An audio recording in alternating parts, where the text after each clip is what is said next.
Inilah Injil suci menurut Matius.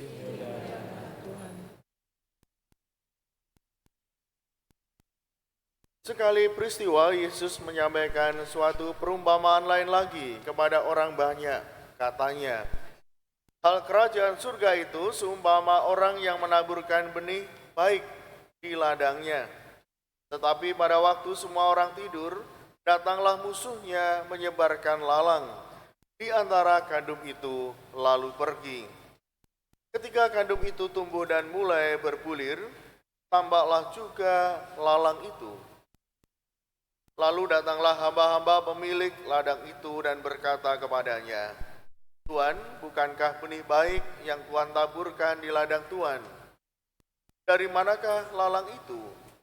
Jawab pemilik itu, seorang musuh yang melakukannya. Lalu berkatalah hamba-hamba itu kepadanya, maukah Tuan supaya kami pergi mencabut lalang itu? Tetapi dia berkata, jangan, sebab mungkin gandum itu ikut tercabut. Pada waktu kamu mencabut lalang itu, biarkanlah keduanya tumbuh bersama sampai waktu menuai tiba. Pada waktu itu, aku akan berkata kepada para penuai, kumpulkanlah dahulu lalang itu, dan ikatlah berbekas-berkas untuk dibakar. Kemudian kumpulkanlah gandum itu ke dalam lumbungku. Demikianlah Injil Tuhan.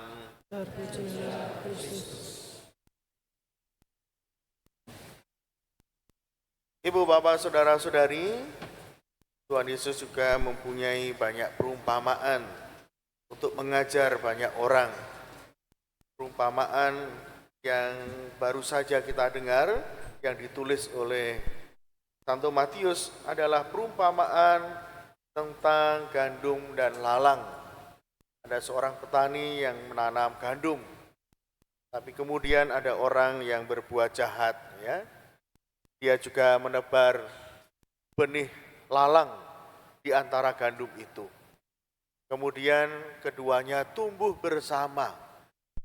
Ibu, bapak, saudara-saudari, tentu akan susah juga membedakan kalau lalang itu dan gandum belum sama-sama masak. Ya.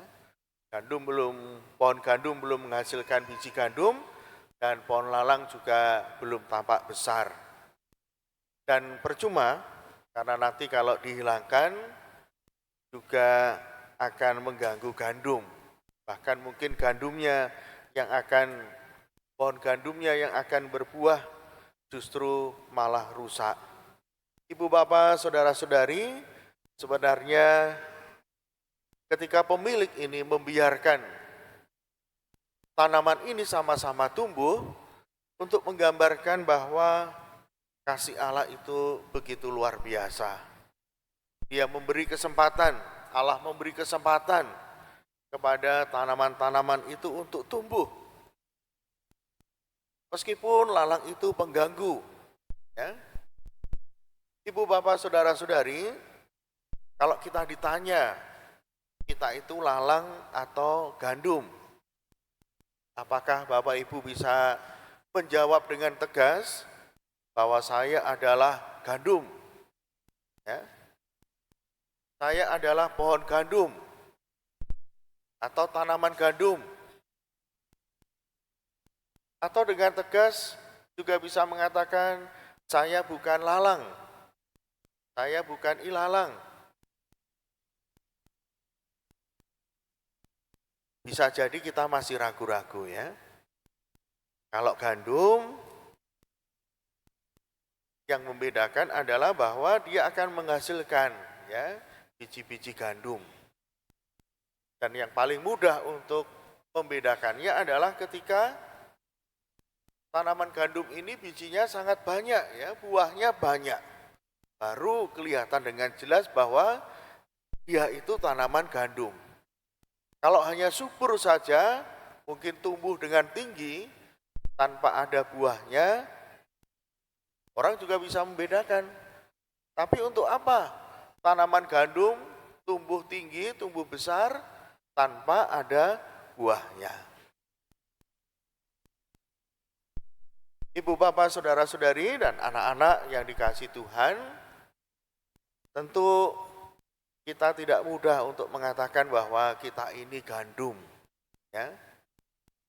Apakah kita sudah berbuah? Apakah buah kita lebat untuk menunjukkan dengan jelas bahwa kita itu gandum?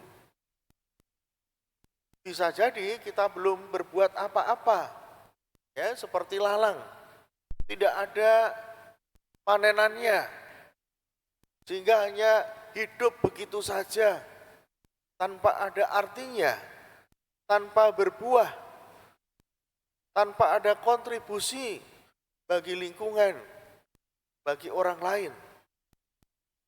Kalau hanya hidup saja, lalang juga hidup, ya. Kalau hidup dan mengganggu, lalang demikian pula, ya. Dia sering mengusik tanaman gandum. Maka kalau kita tidak berbuah dan sering mengusik, membuat orang lain susah, sedih, bisa jadi kita lalang, ya. Meskipun orang beriman tidak mudah untuk mengakui bahwa kita ini gandum. Gandum harus berbuah. Nah, kalau buahnya sedikit, kadang-kadang petani itu, kalau di tempat kita padi, ya, kalau tanaman padinya buahnya sedikit, susah, ya. Susah. Karena tidak mendatangkan keuntungan kalau tanaman padi itu tidak berbuah lebat. Kalau hanya sedikit, lebih baik dibuang. Yang diinginkan petani adalah tanaman padi yang benihnya banyak, ya. Biji padinya itu banyak. Nah, Bapak Ibu saudara-saudari, mari kita berintrospeksi, ya. Di mana kita menghasilkan buah, ya. Buah sukacita, kegembiraan yang kita bawa itu di mana? Apakah di rumah? Dengan pasangan, dengan keluarga, dengan anak-anak? Apakah kita penuh kasih dengan mereka sehingga keluarga bahagia? Atau masih mudah emosi, mudah marah, ya, meluapkan kemarahan dengan mudah kepada pasangan, kepada anak-anak? Nah, ini masih kategori jenis lalang ini, ya, merugikan orang lain, buat orang lain tidak bisa tumbuh, ya. Kalaupun tumbuh, lalang tumbuh besar, berkuasa, gandumnya kerdil, ya. Pertumbuhan orang lain tidak bisa maksimal, tapi pertumbuhannya kerdil, ya. Dia hidup tapi tercekam dalam ketakutan, dalam ancaman, ya, tidak ada kebahagiaan. Begitu juga mungkin di rumah baik, tapi di tempat kerja, wah, demi jabatan, ya, demi pemasukan atau honor penerimaan, berbuat apa saja untuk mendapatkan penghasilan yang sebesar-besarnya. Bahkan juga mengorbankan orang lain, ya, persaingan yang tidak sehat. Menjual produk yang dimanipulasi, ya, sehingga pemasukan, penghasilan yang diterima keluarga belum sepenuhnya itu bersih, ya. Ada pula yang sekarang kecanduan judi online, ya. Meskipun ada 8.000 situs, ternyata banyak sekali, ya. Bukan hanya orang biasa, ternyata wakil dewan pun juga sempat-sempatnya main judi online. Bisa menimpa siapa saja. Mungkin bukan judi yang besar, judi yang kecil, permainan judi yang mungkin tidak harus mengeluarkan uang yang besar, ya. Tapi bisa jadi setiap hari dimainkan lalu mendapatkan penghasilan dari itu. Ibu bapak saudara-saudari, kalau memang kita menghasilkan buah yang lebat, dimanapun kita berada, hendaknya membawa kegembiraan, ya, bawa berkat bagi sesama. Jangan sampai seperti lalang, selalu menghalangi kehidupan orang lain, dan orang lain tidak dapat bertumbuh berkembang dengan baik. Tentu hari ini adalah kabar gembira kalau kita menjadi gandum. Saya bersyukur kalau Bapak Ibu langsung dengan tegas jelas mengatakan saya adalah gandum.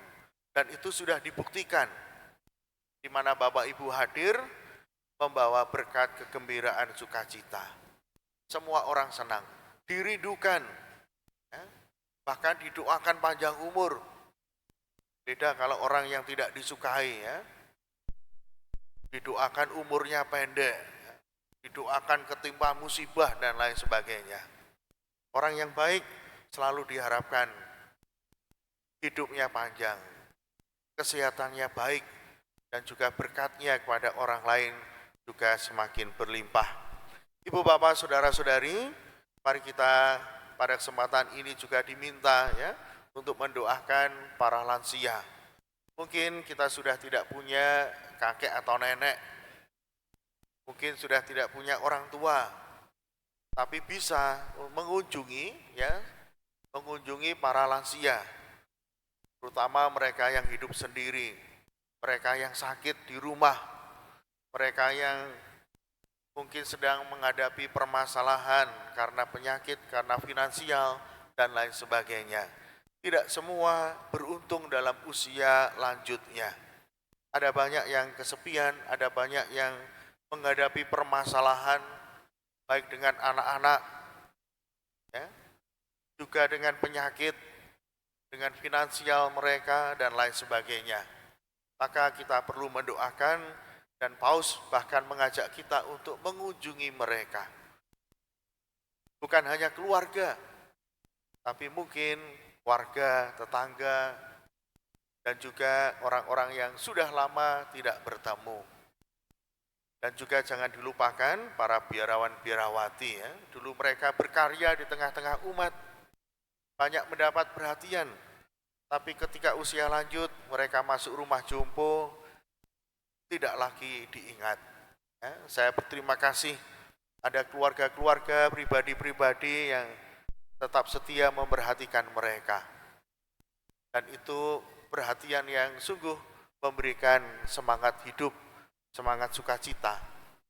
Ibu bapak saudara-saudari, pada kesempatan ini kita juga nanti diajak mendoakan para lansia, kakek nenek kita, dan mereka yang berusia lanjut. Berkat Tuhan menyertai kita. Amin.